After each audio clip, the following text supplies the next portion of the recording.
Hi, I'm Patrick Dunnican. At Gibbons, we believe that citizens need to be informed about the complex issues that affect their lives. That's why we're proud to support the programming produced by the Caucus Educational Corporation and their partners in public television.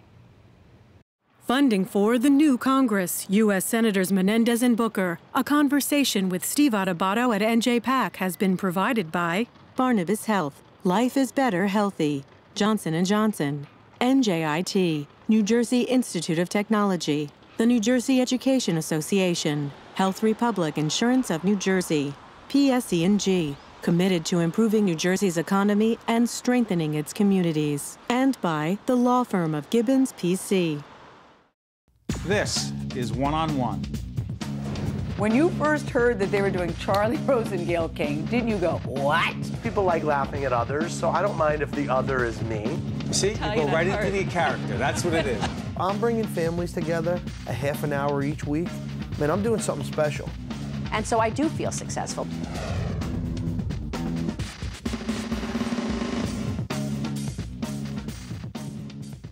Hi, I'm Steve Adubato. Recently, I had the opportunity to sit down with New Jersey's two United States Senators, Bob Menendez and Cory Booker. Together, we discussed a range of state and national issues. I hope you enjoy this very special edition of One-on-One.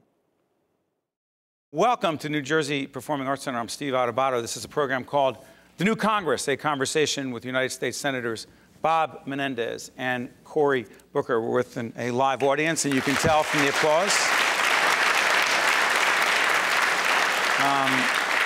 Together with our partners in public broadcasting, WNET, NJTV, FiOS, and New Jersey Advanced Media, and so many others. Let's get right to it. We're taping this program on the 5th of December. The Eric Garner, no verdict, if you will, or a decision not to indict. The Michael Brown case before. Both of you have spoken out publicly. What is the role, Senator Menendez, of the federal government now that these two decisions have been made? Well, as has been announced, it's appropriate for the Department of Justice to conduct their own independent views now that the states have made their own decisions, and we look forward to that, to hear what they conclude. I think it's tragic at the end of the day that two lives were lost, particularly when there are two individuals, both unarmed, at the end of the day. And something is wrong when, for the alleged crime of selling cigarettes that were untaxed, you lose your life. Something is dramatically wrong about that. And so, in addition to the investigations of the Justice Department, which is fitting and appropriate, the conversation that President Obama has talked about leading across the country, and the conversation that my colleague, Senator Booker, is leading in the Senate on this issue, is, I think, incredibly important, because the reason that we have protests is to create change. And that change is about having a system of justice in which every citizen, regardless of their race, ethnicity, or the happenstance of where they were born or what station of life they were born into, can believe what it says over the Supreme Court's mantle: equal justice under law. And that's what we have to ultimately drive towards, and not just think about these as isolated incidents, but as a reality and a challenge that we have as a nation to create a more perfect union. Senator Booker. Can I just say real quick what a privilege it is to sit here, three guys from Jersey on our Jersey public broadcasting station. It's such an important institution in our state, and the commitment that they've made to stay in New Jersey is pretty extraordinary. And I also want to say, just secondly, being very new in the Senate, this has been an incredible 12 months for me, being a United States Senator. But to be a senator with Bob Menendez has been an extraordinary experience. And I just want to let folks know how the extensive gratitude I feel to be on the stage with Senator Menendez, with you, a Jersey boy, and before a nice Jersey audience. It's a point of pride for me. That deserves applause.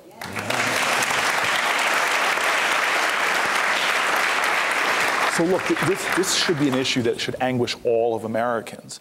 And I'm not necessarily talking about the particulars of each of these individual cases. And I say cases because you mentioned Ferguson, Staten Island, but there's been Cleveland. There's a lot of other issues that are sort of flashing up to the public's attention right now. But, you know, we have a nation that has these incredible ideals that are very special in the globe, and we pride ourselves on being a nation of equality, of fairness, and justice. But when you begin to look at the numbers and of what really goes on within our criminal legal system, you see that we really don't yet have a justice system that provides justice at the levels that we want it. And this is something I've been struggling with for years. And in fact, it's one of the reasons why I chose to run for the United States Senate, because there's so many things that we could, should, and must do on the federal level to address a justice system or a legal system that's not doing that. And just the examples I want to give is that we know fundamentally that minorities are treated differently in the criminal justice system. The easiest example of that is arrests for marijuana. Right. There is no difference between pot usage. In fact, the last 3 presidents admitted to smoking marijuana. One may not have inhaled, but the last... You still believe that? We'll leave that alone. We'll leave that alone. But the reality is African Americans are almost 4 times more likely to be arrested, even though there's no differences in usage of marijuana. Blacks and Latinos get, for the same crimes, will get longer sentences, more likely to get the mandatory minimums. And there is a pervasive understanding in this country by large populations that they're not going to get a fair shake when it comes to this broken system. And so we have to understand that right now, as we sit here tonight, there are thousands of Americans, coast to coast, doing a constructive, creative protest around these issues and the urgency with which to change them in our country. Senator Booker and Senator Menendez, so many people on NJ.com, as well as on FiOS, one of our other partners, through social media, because our partners, people ask questions through many different social media sources. They kept asking, what can the federal government do? Now that these indictments have not happened, what is the appropriate role of the federal government? Because I think a lot of people, and these are what people were saying on NJ.com, on FiOS, and other places, so the federal government is going to come in, civil rights case. What realistically can the feds do right now, Senator? Well, depending on their decision of the facts as they deduce them in a civil rights case, they might bring federal charges. That's one possibility. What does that mean? Well, they might view that, and there's a pretty high standard to have to be met, but they might view that in individual cases, the actions of the officer or officers involved rose to a level that, in fact, violated federal statutes and therefore could be criminally prosecuted under federal law. There is a review about police departments across the country and the nature of how they ultimately act with their citizens. There is a view going on about how do we train police departments in this country? How do we look at something that I found tremendously successful when I was a mayor in a real significant way, which was community policing, not just the cop on the beat, but a cop who had the confidence of the people that he was protecting. Because if police departments, and look, police departments have a tough job, and I think overwhelmingly our officers do a good job, but if police departments at the end of the day cannot have the faith and confidence of the very people that they are there to protect, that's a problem. So how do we work at creating that bond?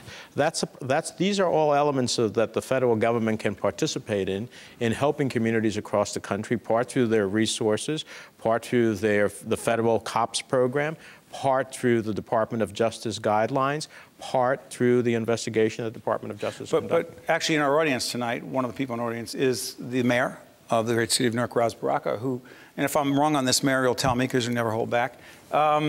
He argued, others have argued, that body cameras for police officers. You actually did an interview we had today, right here at NJPAC. He said it was absolutely essential to do that. Should they be mandated, Senator? Body cameras for police officers so that police officers are protected and citizens are protected, because that level of trust is gone in the eyes of many. Yeah, well, the data, first of all, it's almost a no-brainer, and that's why I'm so... That's a no-brainer. Well, it's a no-brainer that all the data shows from departments that have them that complaints against police officers go way down. The police departments, many of the officers resisted in the beginning, but saw they were such an asset for the police officers as well as for the safety community and as well as another layer of accountability. But I don't want to keep small little strategies are important. Doing these things are critical and urgent. What should we do?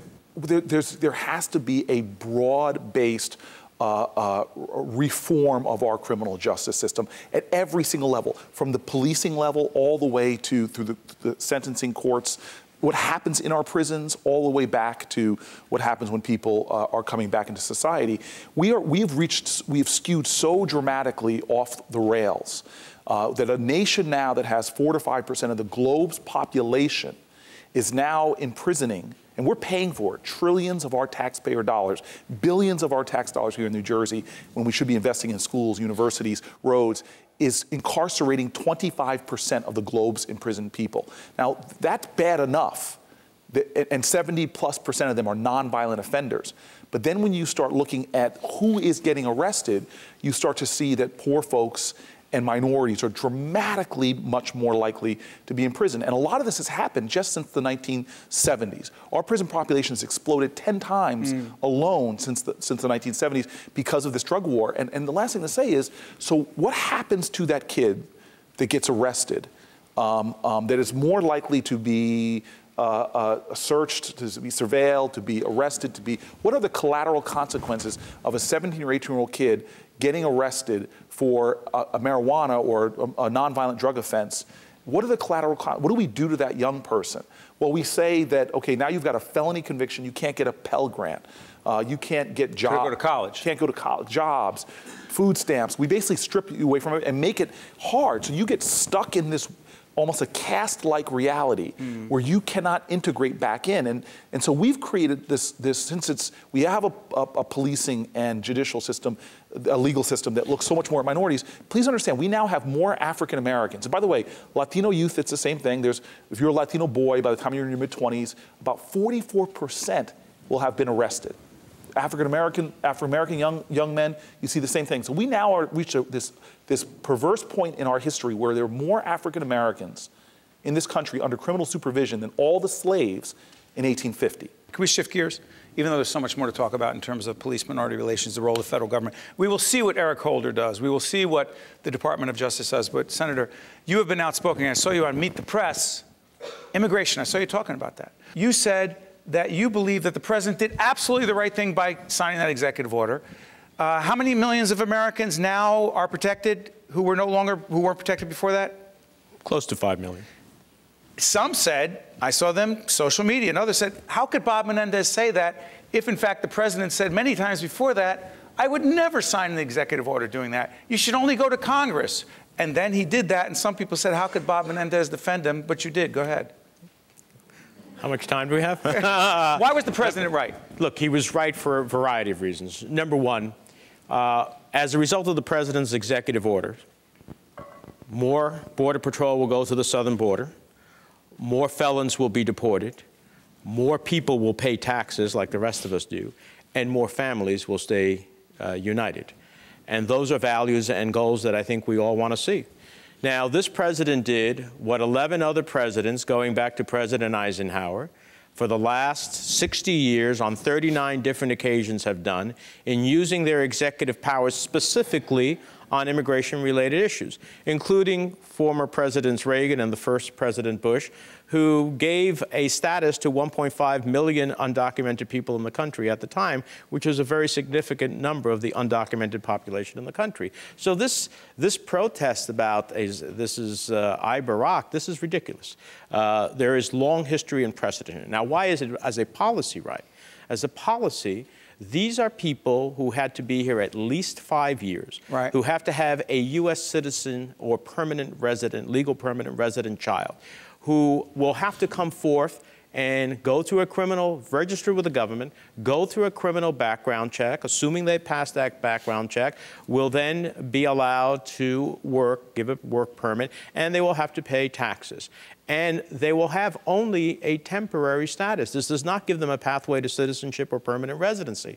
So it is part of what could be done. Now, when the president said, I don't have the power to do what people keep referring to, that was about the 11 million and giving all 11 million undocumented people in this country both status and a pathway. He doesn't have that power. He didn't exercise that power. He was judicious in what he did do, which is not the total solution. And that's why what we did in the Senate, where we passed a comprehensive, bipartisan immigration reform bill that takes care of security at our borders, that promotes our economy, and that still preserves our nation as a nation of immigrants, passed 68 to 32. We don't get 68 votes in the United States Senate on contentious issues. For a year and a half, it has languished in the House of Representatives without a single vote. And I am convinced, Steve, if the Speaker of the House of Representatives, and we still have time as we are recording the show, if the Speaker of the House of Representatives put it on the floor of the House, it would pass with bipartisan votes. Why do you and think we it's would not have up? a reform system. Why do you think John Boehner doesn't put it up? Because he has a small Tea Party group, but all in his caucus, that are rebellious to the notion that, in fact, we could find a way to protect our borders, to create a pathway for people to make themselves right with the law, which would take them well over a decade, that the Congressional Budget Office, the independent, nonpartisan scoring division of everything that we want to do in the Congress, said that it would increase the GDP of the country by 5.4% in the first 20 years, that it would create nearly $1 trillion of deficit reduction, that it would create 1.1 million jobs over the course of the first 10 years, and that it would raise the wages of all Americans. Now, what do we ever do in the Congress of the United States that reduces the deficit, grows the GDP, creates jobs, all in a single package? That's what the Congressional Budget Office said. Well, not only a simple yes would be fine. Yes. Wow. I'm just saying. I'm just, you know. You must have some unique power. I've never seen him do that before. With you. By the way, you know, do you have any idea how historic it is? And our county executives in the House, Joe D., you know this. Is it not a fact that it's rare, you will never admit this, that it is rare that United States senators in the state of New Jersey work this closely together? Look at the silence I get right now. It isn't. No, we have a history of working together. Yeah, sure. But we do. The cooperation we see between the two of you is amazing. Isn't it a beautiful thing? Yeah, but you know, this is what I just want to say. They just ducked it. Trust me. I want to say just something about Senator Menendez. I just finished, obviously, a campaign up and down the state where people did talk about. Was that a close one? The number one issue was about jobs, which was to see something scored by the CBO that would create so much jobs. Congressional Budget Office. Congressional Budget Office would create so much jobs, it would reduce our deficit, that would have such a massive charge to our economy. But the thing about working together, I also heard that everybody was tired of gridlock in Washington.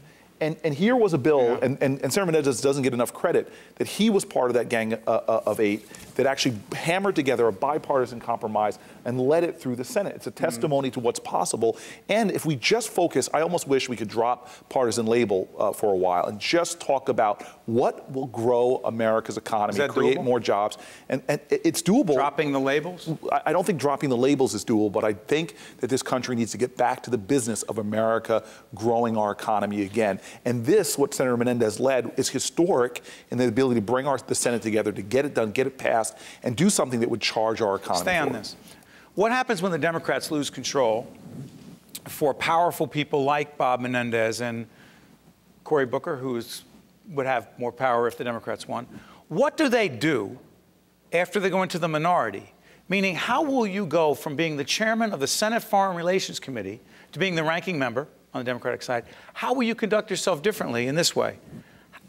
All those who have seen you as the chairperson, what can they expect from you no longer as a chairperson, but being so knowledgeable about foreign relation issues?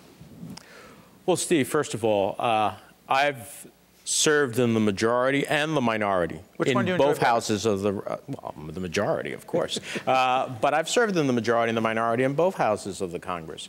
And I have succeeded in promoting the interests of New Jersey and national views that I have in both houses, in both iterations, majority and minority.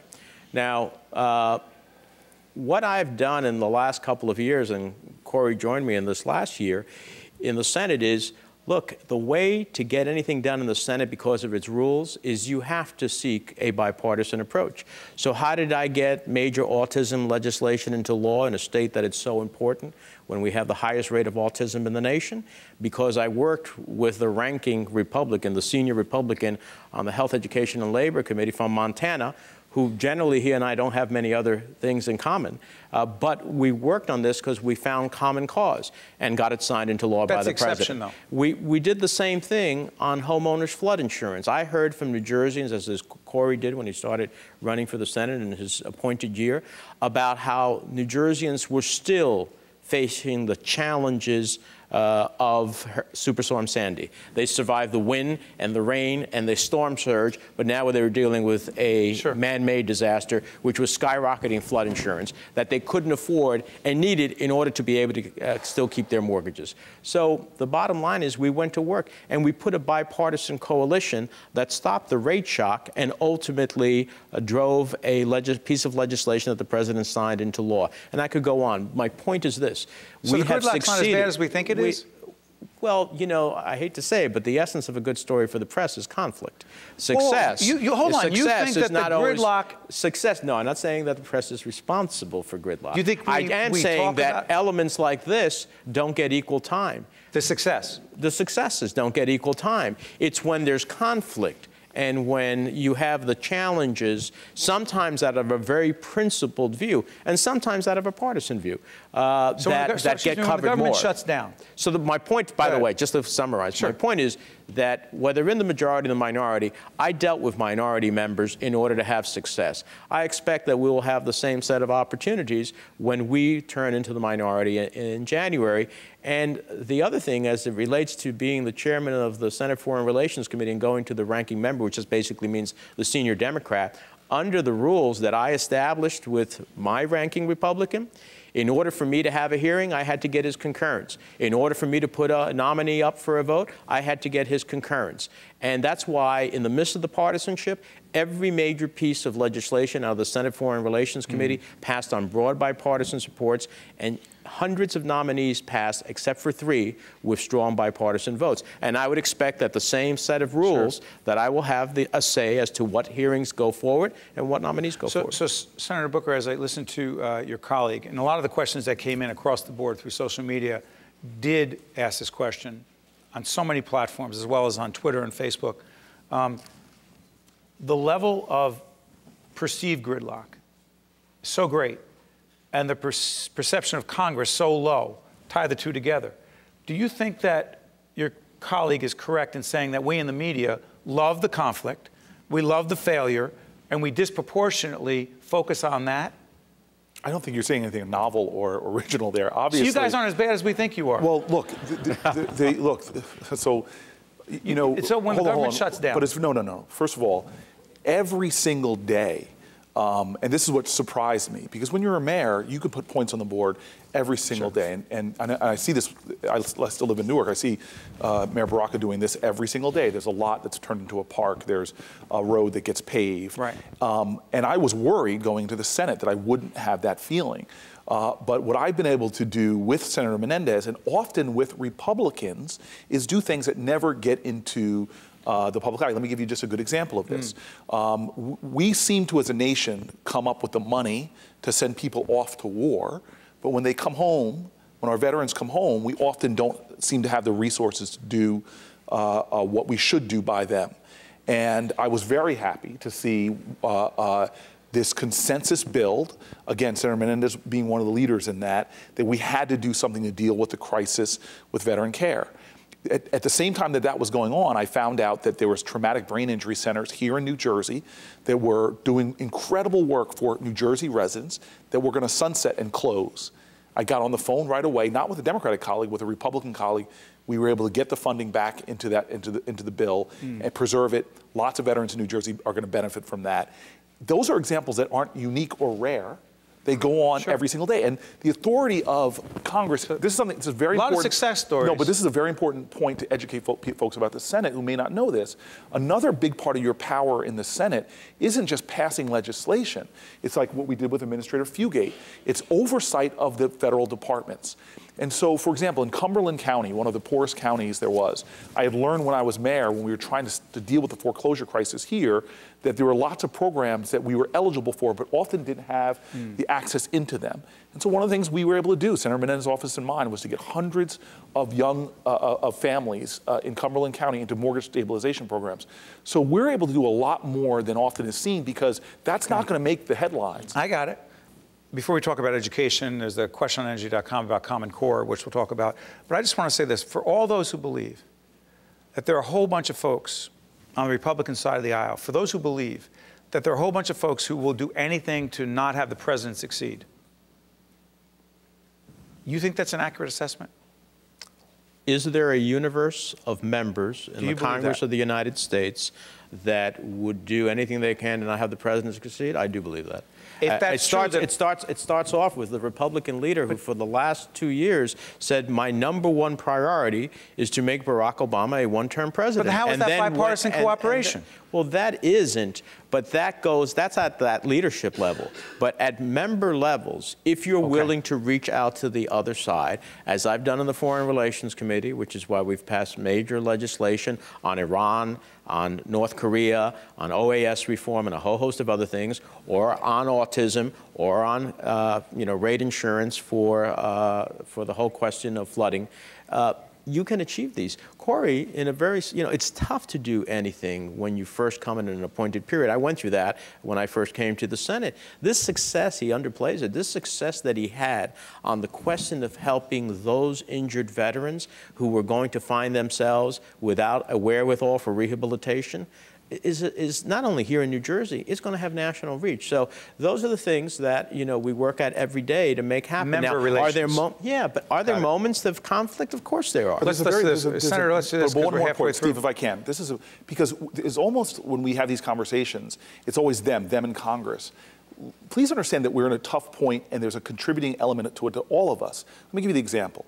Okay, can I ask you to hold that? We'll pick it up on the other end. Sure. I promise we'll do this. This is, we're at the New Jersey Performing Arts Center. This is a show called The New Congress, a conversation with United States Senator Bob Menendez and United States Senator Cory Booker. You can applaud because you're a live audience.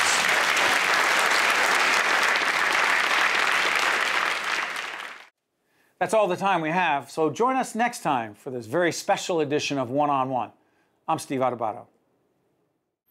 The preceding program has been a production of the Caucus Educational Corporation and NJTV in cooperation with 13 for WNET, WHYY, FiOS 1 News, and WBGO Jazz 88.3 FM. Funding for the new Congress, U.S. Senators Menendez and Booker, a conversation with Steve Adubato at NJPAC has been provided by Barnabas Health, Johnson & Johnson, New Jersey Institute of Technology, the New Jersey Education Association, Health Republic Insurance of New Jersey, PSE&G, and by the law firm of Gibbons PC. Promotional support provided by Commerce Magazine and by NJ.com. Small news, big news, true Jersey. I will. It's the oath of those strong in character. A call to build our own dreams, not someone else's. Doing whatever it takes to create a better way. This is Health Republic, a not-for-profit co-op health plan created to give us control of our own health care. So we all have the support we need when it's time to say, I will. Health Republic. Live independently healthy.